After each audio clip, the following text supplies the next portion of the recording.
Hello, thank you very much for your company. This is Amir Shakil 5858 and I am Ahmed Gubner. Following headlines have been reported by American and Canadian channels and AP, AFP and Reuters news agencies. Now the headlines. US job market shows positive results. Trump says all records are fake. Hurricane Helene killed at least 260 people in southeast USA. Israel dropped large bombs in central Beirut. Kamala Harris and U.S. election campaign. Large fire in Montreal, Canada. Serial killer woman in Canada. Iran new threat to Israel. New storm is coming for U.S. Now please watch the channels. Tonight, several developing stories as we come on the air. The economy tonight, the blockbuster new jobs report, surpassing expectations. The stock market tonight setting another all-time high. Also tonight, after Hurricane Helene, another system now set to bring nearly a foot of rain to some parts. We'll have the new forecast. And what Dolly Parton has done tonight amid the devastation. First tonight, the economy and the blowout jobs report, crushing expectations, wages going up, and the new stock market high tonight. Vice President Kamala Harris on the trail, fueled by the economic news. President Biden surprising reporters in the briefing room. And what former President Trump said today when asked about the improving economic picture. Tonight, the painstaking search for the missing. Families not giving up hope after Hurricane Helene. More than 220 lives lost now. And tonight, we have learned about the heartbreaking death of twin babies and their mother. Vice President Harris in North Carolina tomorrow. Amid all of this, says tonight, we're now tracking yet another new threat in the Gulf at this hour. Nearly a foot of rain could be coming. Meteorologist Cecily Tynan is here to time this out. Tonight, the U.S. launching military strikes on militants in Yemen as Iran's supreme leader now issues a dire warning to Israel. Back in the U.S. tonight, one of the most notorious murder trials in U.S. history. What we've learned tonight about the DA's decision to review the case of Lyle and Eric Menendez. Could they go free? Tonight, hear the mid-air confrontation on board an American Airlines flight, passengers rushing to help a woman. The new images tonight, the effort to save the elephants from the floods. And the remarkable moment in a Walmart parking lot, what Dolly Parton has done tonight. Dolly and the everyday heroes helping in the storm zone, our Persons of the Week. From ABC News. Tonight, the blockbuster new jobs report just out as we enter the final month sprint to the election. The U.S. adding more than 250,000 new jobs in September, blowing past expectations. It comes as dock workers return to work, averting a potential economic disaster. But with the election just over 4 weeks away, are American consumers feeling a difference in the economy? Also tonight, 8 days after Helene hit, the hopes fading for finding hundreds still unaccounted for as deaths soar to more than 220. The race for the White House, Donald Trump visiting the storm zone in Georgia as the White House slams claims he's made about FEMA relief money going to migrants as, quote, bold-faced lies. Kamala Harris, meantime, revealing former President Obama will hit the trail for her next week.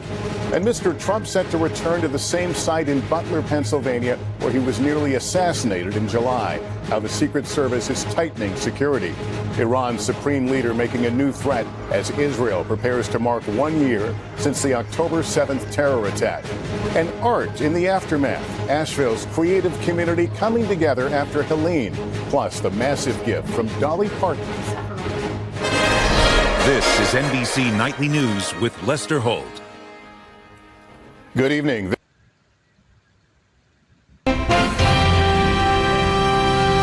Good evening, I'm Amna Nawaz. Jeff Bennett is away. On the NewsHour tonight, employers notch another month of strong hiring. The Deputy Treasury Secretary joins us to discuss what that means for the wider U.S. economy. The death toll from Israeli strikes in Lebanon passes 2,000 people, while in Gaza, displaced residents mark 1 year of war. And a week after Hurricane Helene ripped through their city, residents in Asheville, North Carolina contend with a lack of basic needs and an uncertain future. Climate change is real. This kind of devastation really sends things home, how fast things are changing.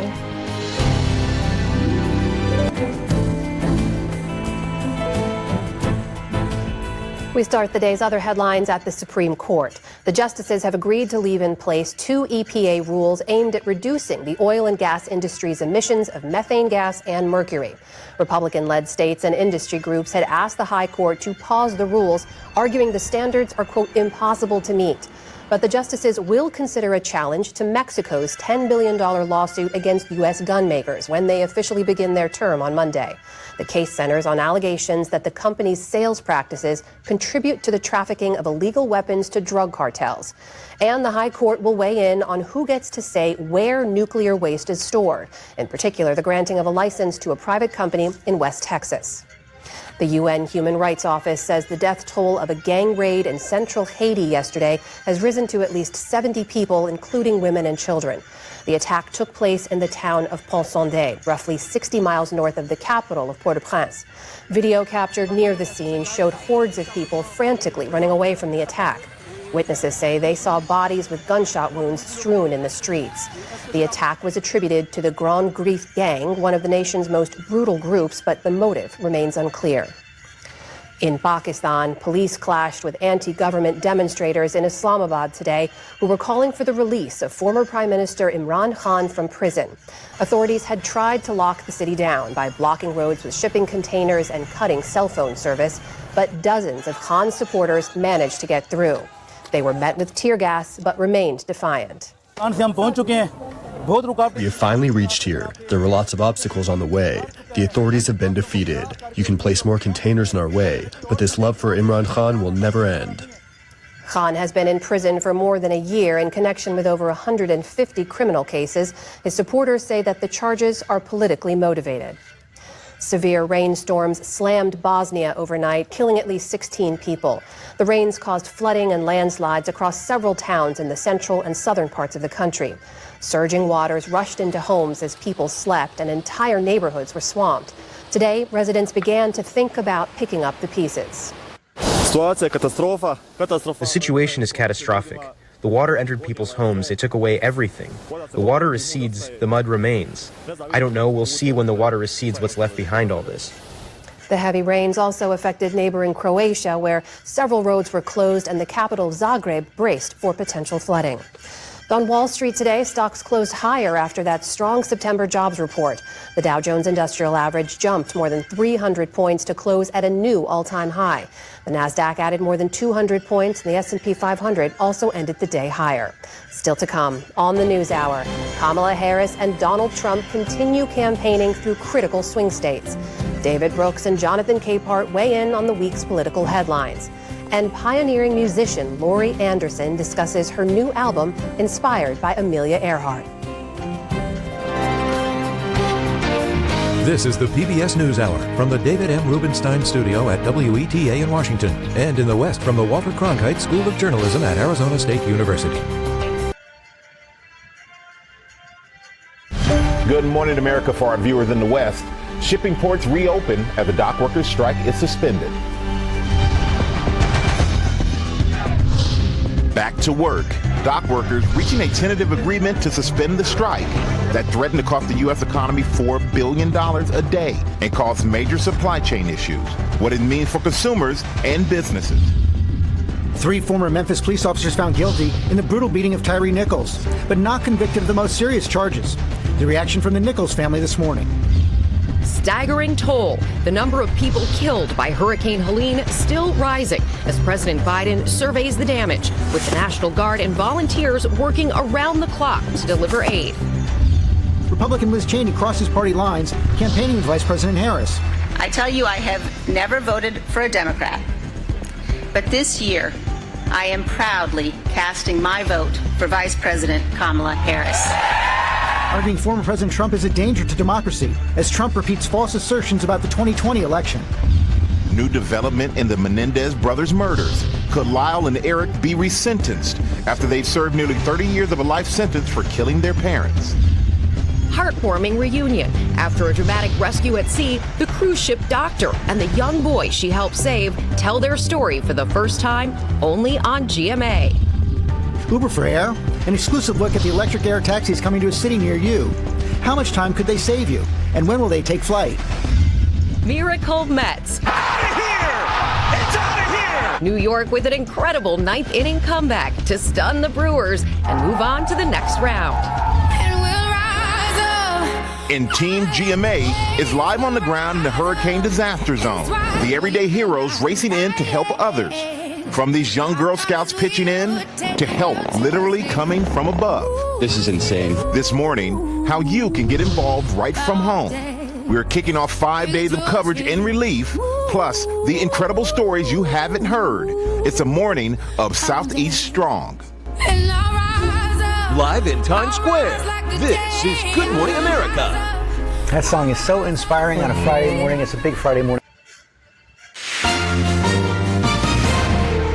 On this Friday night, Israel's worst attack on the West Bank in decades. The deadly strike from a fighter jet as Iran's supreme leader defends its assault on Israel. Was a completely legal and legitimate operation.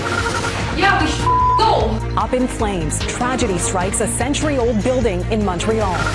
Heartache from Hurricane Helene, the tireless search for the missing. Nobody was prepared for this. The difficulties in delivering critical supplies and the Canadians lending a helping hand. And beaver custody battle. I shouldn't be working against the state. Why the fate of this rodent has gnawed its way through the courts.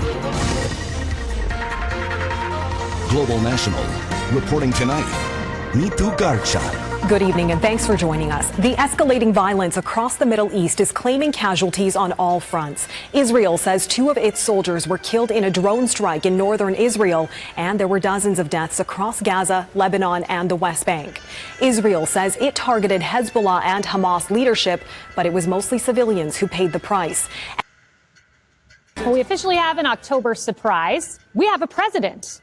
Audible gasps could be heard as Joe Biden shuffled his way into the White House press briefing room for the very first time in his presidency, nearly 4 years in. He even took some questions. Hey, folks. My name's Joe Biden. Welcome to the swimming pool. Florida Senator Marco Rubio described today's jobs report as having fake numbers. What do you make of that? Do you have confidence that it will be a free and fair election and that it will be peaceful? I'm confident it'll be free and fair. I don't know whether it'll be peaceful. Can you talk about how your vice president, who is running for the presidency, has worked on these crises? I'm in constant contact with her. She's aware we're singing from the same song sheet. She helped pass all the laws that are being employed now. She was a major player in everything we've done. We've done. Well, it appears someone was reading Axios this morning. They had just called out Joe Biden for, quote, disappearing and pointing out that he has not held a public event in 43 of the 75 days since dropping his re-election bid. But unlike President Trump's marathon hour-long pressers, I remember them well, Joe Biden only spoke for less than 15 minutes, and his staff was repeatedly trying to give him the rap sign. I gotta go, Kim. I know. He's telling me I gotta go. I said I'd take a couple questions. All right, you're the last. I think she's increasing her credibility. You have to take some more. All right, guys, that's it. Thank you, everybody. Thank you, Mr. President. Thank you, sir. You want to reconsider dropping out of the race? I'm back in. Well, I am not shocked, but I'm certainly appalled, Jesse, that the White House press corps had 7 opportunities to ask questions. The first question was prompting Biden to attack Marco Rubio. The last question was prompting him to praise Kamala Harris. Not a single question on the second deadliest hurricane in the last 55 years. Or the coup. That would have been my question. Or on Hunter. There's a lot of stuff you want to ask him, but they're almost treating him like they're feeling sorry for him. And he's feeling sorry for himself. There was a report that he was chagrined that Kamala wasn't giving him any credit and not mentioning the name Biden in any of her speeches anymore. Jill Biden isn't doing any campaigning. He's not really campaigning with her. And now they're bringing Barack out of retirement. So their numbers must be pretty bad if they're making Barack Obama, who's got a great life, work the campaign trail in the final stretch. And he's now cutting ads for Senate Democrats. So they're really trying to stop the bleeding. Joe Biden is a lame duck. So we're shocked when he pops up. And he wanted credit for the port strike resolution. And he couldn't let Kamala have it. Kamala was going on TV. Biden watched her wander on the TV. And he had to go out there and get credit because at this point, he's just worried about his legacy. And that's all he has left. That's right. I mean, look, Craig, Jesse's right that Biden's a lame duck. But the problem is he's a lame duck before lame duck season. Lame duck season is after November 5th. He's a lame duck. Look, Craig, Jesse's right that Biden's a lame duck. But the problem is he's a lame duck before lame duck season. Lame duck season is after November 5th. He's a lame duck today. He woke up and read that he disappeared. And he said, not so fast. It rhymes with duck. Look. What word? I don't know. Why did you take questions now? Because it doesn't matter. It's game over. It's like you showing up after a war and say, hey, let's march. The political question is whether this Trump fatigue, which is documented and joked about, could impact turnout. It's a legitimate question where even reporters are asking Trump rally-goers, why are you leaving early? The Washington Post asked several as a long rally basically stretched their plans, and they cited different needs, like they had to go to take care of a pet, see a family member.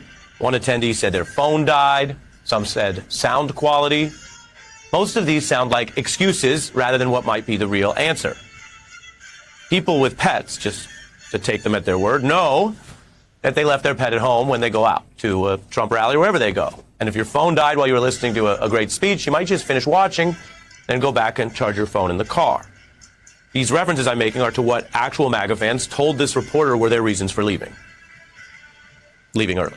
If there are deeper reasons the MAGA people left that rally, where the reporter was and the other ones, maybe they don't want to share them with the media or post them online. But one thing we do know about most of the people going to a Trump rally is they are either Trump fans or Trump curious. They made an effort to go wait and see him. So if they're turning out or have some pause, well, what about all the other less Trumpified Republicans? That's a big question. It's one the Harris campaign actually thinks could be key to victory, that there is an echo between people who are interested enough in Trump to go to a rally, but react to what he actually says now, the Trump of today, not 4 or 8 years ago, that they leave early. A link between that and why top Republicans are breaking with their party to endorse Kamala Harris. Now, this important theme in the campaign right now, which could tip states towards Harris, is this embrace that I'm telling you about, not only by the independents and conservatives, but lifelong staunch Republicans. What voters saw in Wisconsin and many others watched across the nation is so unusual in American life, you'd actually have to do a double take, especially if this happened just a few years ago. Liz Cheney began the Trump era as a leader of the entire Republican House caucus. She backed Trump in 2020. It's not that long ago, but ended that era fighting the insurrection after he lost 2020. Now she's campaigning with Harris, along with her father, Dick Cheney, as other Republicans who work directly for Trump and his whole agenda are breaking. Hello, everybody. How are you? Thank you very much, everybody. This is an honor. And, you know, I walked in, the first question that I asked, should we change the name from Fort Liberty back to Fort Bragg?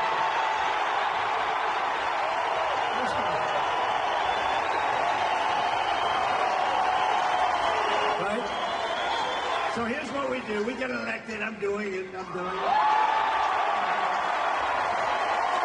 And we're leading in all the polls. We should get elected. But remember this, they cheat like hell. We got too big to rig. We need too big to rig. So I just appreciate being here. You know, we did win 2 world wars from Fort Bragg. So this is... President Biden was asked by CBS News today whether Netanyahu was holding up a peace deal to influence our election. Well, the president said he doesn't know. But in the meantime, the fighting rages on against Hamas to the south and Hezbollah to the north in Lebanon, where thousands, tens of thousands of Americans are tonight. CBS's Imtiaz Tayeb spoke to a U.S. veteran who is having a hard time getting out. The last time Iran's supreme leader led Friday prayers in Tehran was nearly 5 years ago. With the barrel of a machine gun in hand, he had a message for Israel. We did it once, he said, and we'll do it again. Ayatollah Khamenei was talking about Iran's ballistic missile attack on Israel Tuesday night. Retaliation for the killing of his close ally, Hezbollah leader Hassan Nasrallah, in this massive strike in Beirut 1 week ago. Since then, Israel has been targeting the group's strongholds relentlessly, devastating civilian areas, and displacing more than 1.2 million. Tonight, the death toll from Hurricane Helene keeps rising. At least 225 people are dead now across 6 states, and the full scope of the destruction is only now coming into focus. In the mountains of North Carolina, entire towns are swamped, buried under mud and debris. And now a big question is how to start cleaning up. CBS. We want to begin with new signs of a robust jobs market, with Election Day fast approaching and the economy and inflation critical issues for voters. Tonight, the Labor Department reports an unexpectedly large surge in new job creation. Tonight, CBS News has obtained a bulletin from the FBI and Department of Homeland Security warning domestic extremists with election-related grievances could turn violent ahead of Election Day. Now, that comes as both President Biden and Donald Trump were asked about the peaceful transfer of power today. We have team coverage, beginning with CBS's Nicole Killian in Georgia, where Trump was today. Good evening, Nicole. Good evening, Nora. This is former President Trump's second visit to hurricane-ravaged Georgia this week. But the political storm surrounding his fraught relationship with Republican Governor Brian Kemp garnered much of the attention, although both men appear to put aside their differences for now. In a rare joint appearance, former President Donald Trump and Georgia Governor Brian Kemp were side by side for a briefing on Hurricane Helene. It was the first time Trump and Kemp have appeared together since 2020, when the former president tried to pressure state officials to overturn the results of the election. Please support our work at democracynow.org/give. Welcome to Democracy Now!, democracynow.org, The War and Peace Report. I'm Amy Goodman. Israel's military has carried out its heaviest airstrikes so far in Lebanon, with a reported 10 massive bombings overnight in Beirut's densely populated southern suburbs. Lebanon's health minister reports at least 2,000 people have been killed since the start of the Israeli attacks on Lebanon, including at least 127 children, most of them in the last 2 weeks. On Thursday, World Health Organization Director Tedros Adhanom Ghebreyesus said Israeli attacks had made it impossible for the WHO to deliver a large shipment of trauma and medical supplies to Beirut. The arrest of a suspected serial killer. Tonight, a woman charged with 3 murders in 3 different cities. Good evening. We begin tonight with a developing story and shocking revelations from police about an investigation into a string of homicides. A 30-year-old woman arrested and charged with murder in connection with 3 deaths in Hamilton, Niagara, and Toronto. CTV's John Musselman joins us live with the details, but we will hopefully get to him a little bit later. We're waiting on John, but as we wait for him, we have some details. Niagara Regional Police say that Toronto police first responded to a call for service in the east end of the city Tuesday, and they found a woman in her 60s dead in a home with visible signs of trauma. And then on Wednesday, emergency officials went to a park in Niagara Falls where there were reports of a disturbance, and there they found a man who was critically injured, and that man died.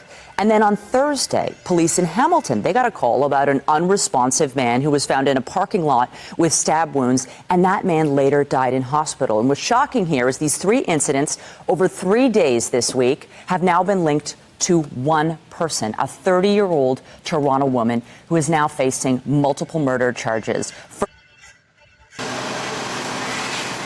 Intense flames tear through a restaurant and a 19-room hostel above it. For hours, more than 100 firefighters fought smoke and flames at this 5-alarm fire in the heart of Old Montreal. Police say they don't know how many people were inside or how many didn't make it out. Based on things that were said by the first people who fought the fire, and based on what the first people we spoke to, we expect to find victims, unfortunately. At least 2 people have died and at least 2 others are injured. Some were able to escape.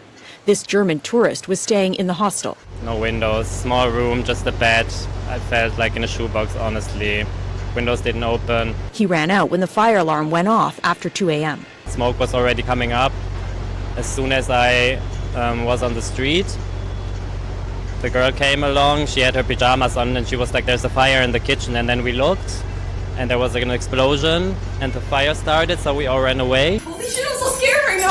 This is what Brunella Costanzo saw from her apartment across the street. She's one of dozens of nearby residents forced out by the fire. I was just really scared because Thank you for sparing your precious time. This is Amir Shakil. Have a good life. Bye-bye.